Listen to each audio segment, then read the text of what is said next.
pian jalankan ikhtiar itu tujuannya bukan untuk sugih. Katakan, kalau pian tuh begawi untuk sugih, apabila kada sugih pasti sakit hati. Bujur kada? Karena tujuan pian sugih. Coba pian begawi itu tujuannya adalah ingin mendapatkan ridha Allah atas ikhtiar pian tadi. Sugih kada sugih pian bahagia. Orang tuh kemuyakan sugih, datang ke tuan guru, ulun ini namuyak sugih. Hari-hari yang dipikirkan duit. Oh, pian tahulah bu, kenapa bubuhan binian tuh love you-nya kayak ini? Duit.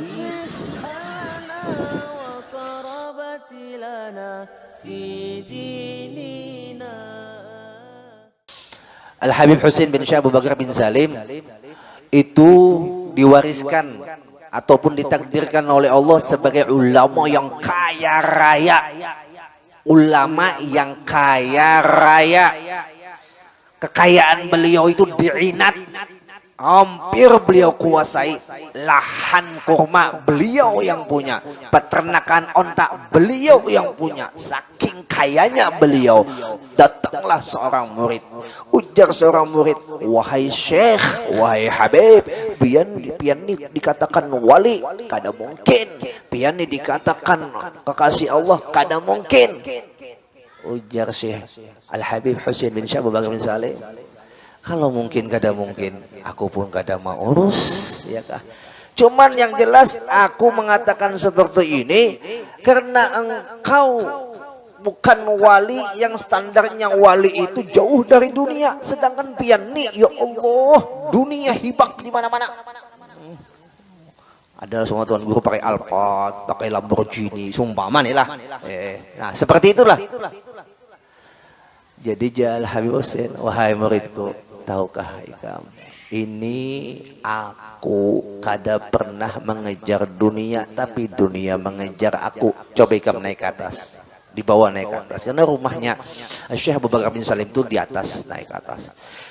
Menunjuk Al-Habib Husain bin Syekh Abu Bakar bin Salim, wahai muridku, tuh melihatlah longkang jendela, tuh melihatlah, melihat. Walidi, abahku Syekh Abu Bakar bin Salim pernah mengatakan, wahai anakku, ikam ini akan dikaruniakan pangkat dunia menyasar ikam. Kalau dunia kada kau masuk lewat pintu rumah ikam, dia akan masuk lewat jendela itu. Saking dunia tuh menyasar Habib Husain tuh. Ikam kunci lawang di bawah, inya masuk jalan longkang. Menyamannya lah.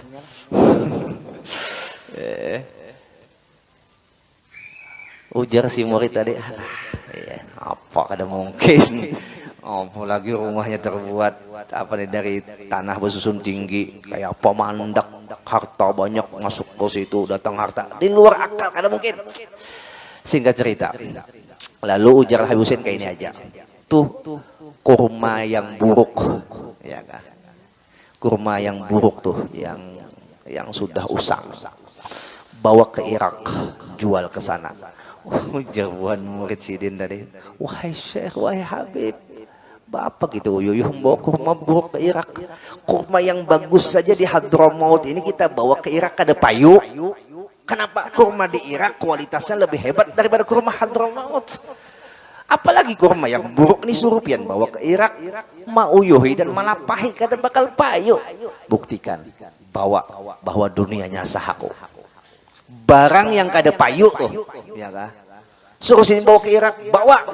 Muni kamu ada percaya dunianya sahaku. Dibawa oleh muridnya kurma tadi ke Irak. Amparena di pasar Irak tuh.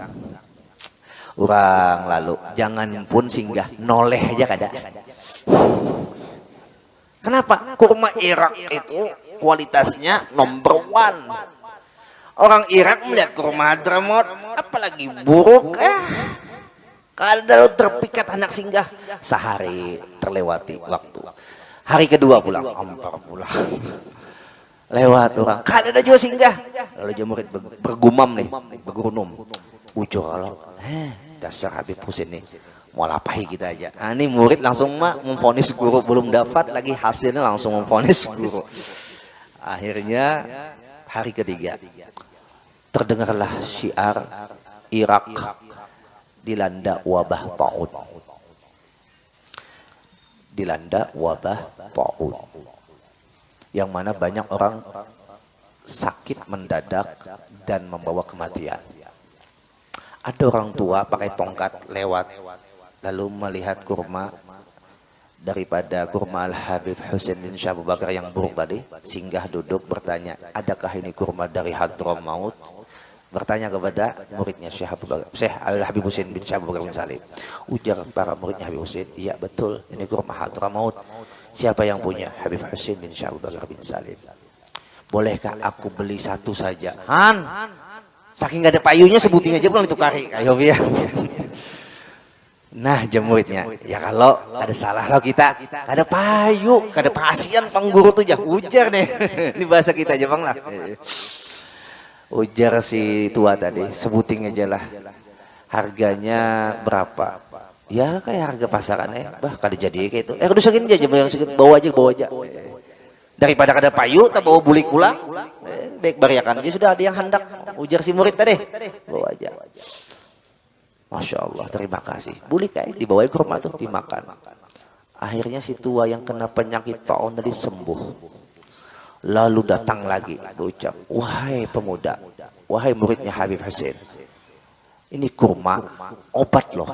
Ini kurma obat.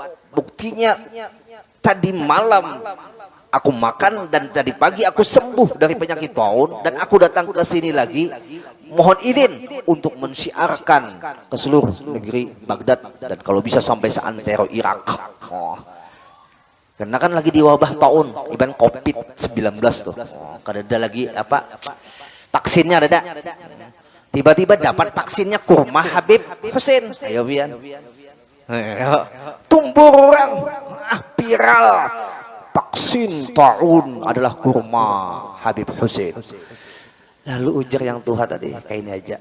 Ini kita kasih hargalah. Supaya Ikam Bulik kau menyenangkan guru Ikam membawakan kurma yang jadi obat ini, Ikam bawakan hasilnya kepada guru Ikam. Dengan begitu bahagia guru Ikam akan menyambutnya. Ya bagaimana? Kita hargai satu biji kurma sekeping emas. Mayo. Ujar si murid, mustahil, mana ada yang sekeping emas. Duit dinar Irak aja tuh yang paling rendah kada ada yang aku nungkari. Ujar saya ayu ja. Amun ador datang aku berdiri di sini akan mengatakan harganya segitu. Datang orang, saya mau beli kurma ini, katanya ini jadi obat taun. Ujar saya, silahkan makan di tempat, baca bismillah, tawasul dengan Habib Husain yang pun kurma. Insyaallah kau sembuh. Makan sembuh saat itu juga. Berapa harganya? Satu keping emas. Tak, satu keping emas. Ayo pian kurma yang ratusan kilo hampir tontonan tadi. Harga satu bijinya sekeping emas. Bayangkan berapa ratus ribu keping emas yang dibawa oleh murid dari Habib Husain tadi ke Hadramaut Kainat. Dari bak kapal sampai disambut di pelabuhan Syihir. Ya kan Hadramaut itu terbagi dua, ada wadi, ada sahil.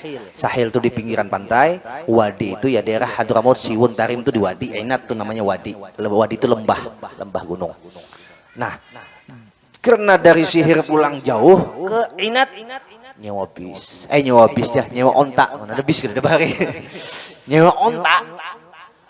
Kalau dalam cerita itu sekitar ratusan onta yang membawa emas.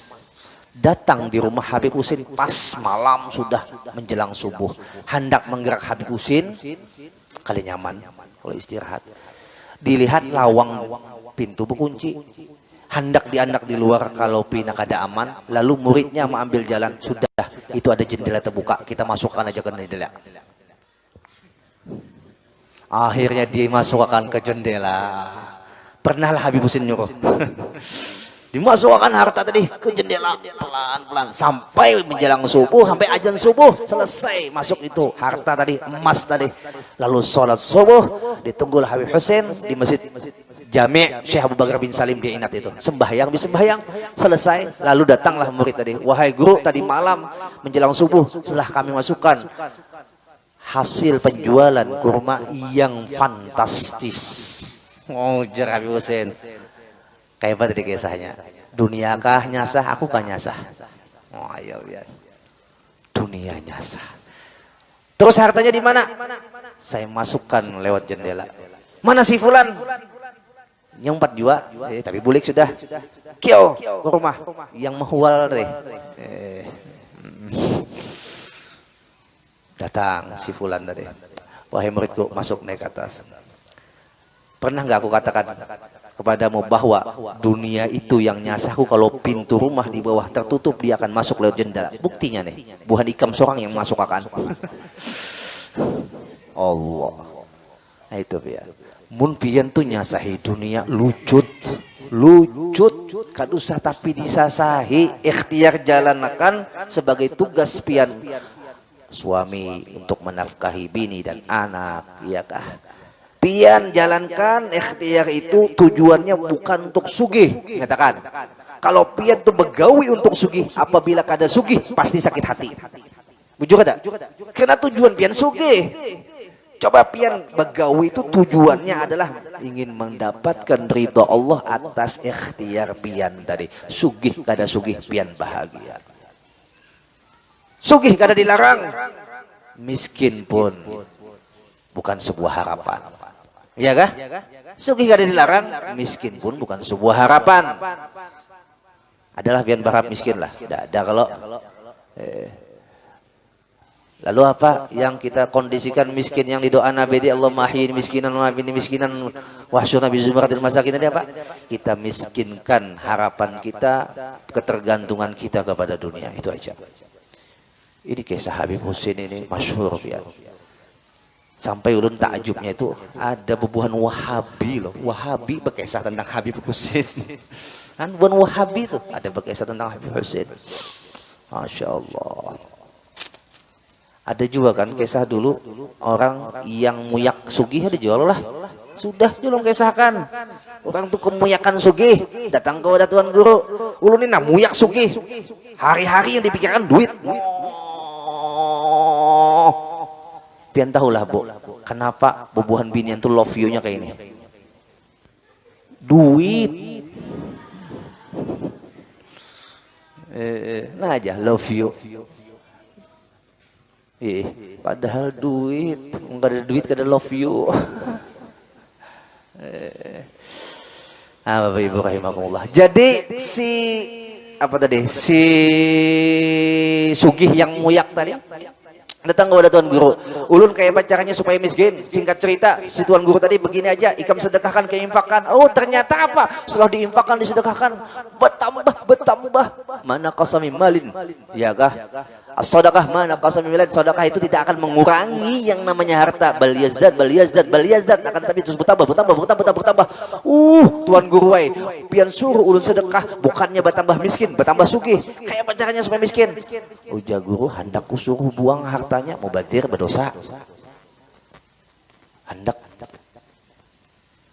kusuruh bersedekah kayak semalam, inya berucap tambah lagi sugih. Udah kayak ini aja. Besok hari Jumat Raja Harun Rasid biasa sembahyang di muka. Di shop pertama. Ikam nanti usahakan cari shop terdekat dengan Raja Harun Rasid. Selesai sholat Jumat, tempeleng itu Raja Harun Rasid. Oh, kenapa disuruh menempeleng? Ikam akan dimasukkan ke dalam sel penjara dan harta ikam akan disimpan di negara. Oh iya, bujur. Orang hendak miskin aneh. Tapi ini cerita memang ada dalam kitab, Bapak Ibu. Bukan cerita yang dibikin-bikin atau dongeng, bukan. Ini cerita dalam kitab. Sampai akhirnya hari Jumat itu tiba. Raja Harun Rasid sembahyang di shop pertama. Yang laki-laki yang ingin miskin tadi di shop kedua. Di belakang tepatnya daripada Raja Harun Rasid. Selesai sembahyang Jumat, berdiri itu raja bersama pengawal ingin keluar dari masjid. Langsung tangannya siap. Buak! Kadang menempeleng kayak ini langsung siap kayak buak! Mahkota Raja Harun Rasid terkipai. Langsung para pengawal megang tangan kanan dan kiri dan mengikat ke belakang. Raja, kita bawa dan kita pancung saja ini orang. Hadang dulu jaganya, hadang. Wahai pengawalku, jangan dulu diikat, jangan dulu. Lihat itu mahkotaku. Coba lihat mahkotaku. Ternyata di mahkotanya ada kalajengking.